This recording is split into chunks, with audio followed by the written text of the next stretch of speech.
Thank you, Henry, for asking this question.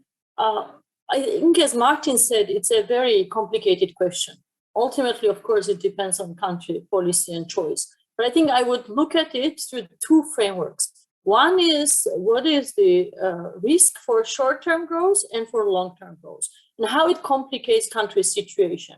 Let's take China.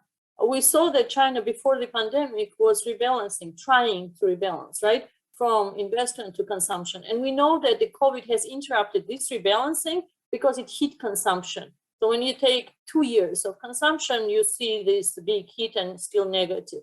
So this complicated rebalancing, and it had its implications on the world and on world inflation, right? We know that reliance of China on industry, industrial production has increased commodity prices, which had the other implications for global inflation.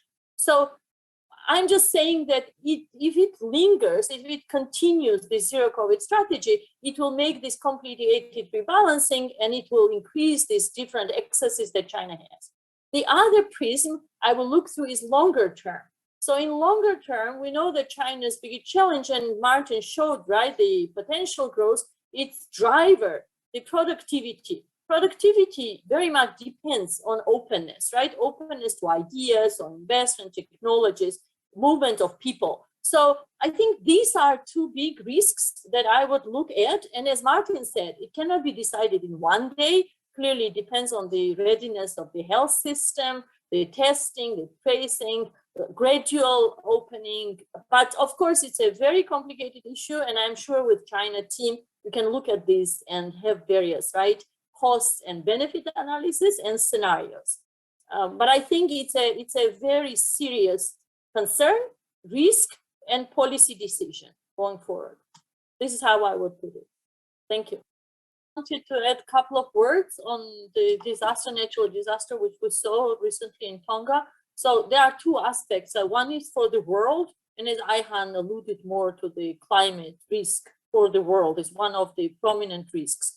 But also I want to talk about the region a little bit. I want to say that in this crisis, we know that small island economies were disproportionately hit, and they will be hit, and this difficulty will remain with them over the next period. Why? Because although the goods trade has recovered, the tourism may remain subdued over the next couple of years, right? And so that is already a challenge for small island economies. We have, and I think in our report, we look at per capita growth. There has been convergence, as you know, between developing countries and advanced economies. And island economies is one group of countries where actually growth diverges now from advanced economies. And we calculate that in East Asia, it's about 2% divergence in income from advanced economies in the pace of growth because of the pandemic. So you add to that the disaster, which is now we are seeing, and also the JEP shows that for small island economies, the climate risk is already trimming around almost 1 percentage point over the past 2 decades. So that is just to show how huge is the climate risk and how we see it damaging these countries. And again, these we see small countries, maybe they are so far not so important for the global, but the costs are rising and the revenue is dropping. And this is becoming one of the, perhaps, in addition to pandemic, very, very important risk.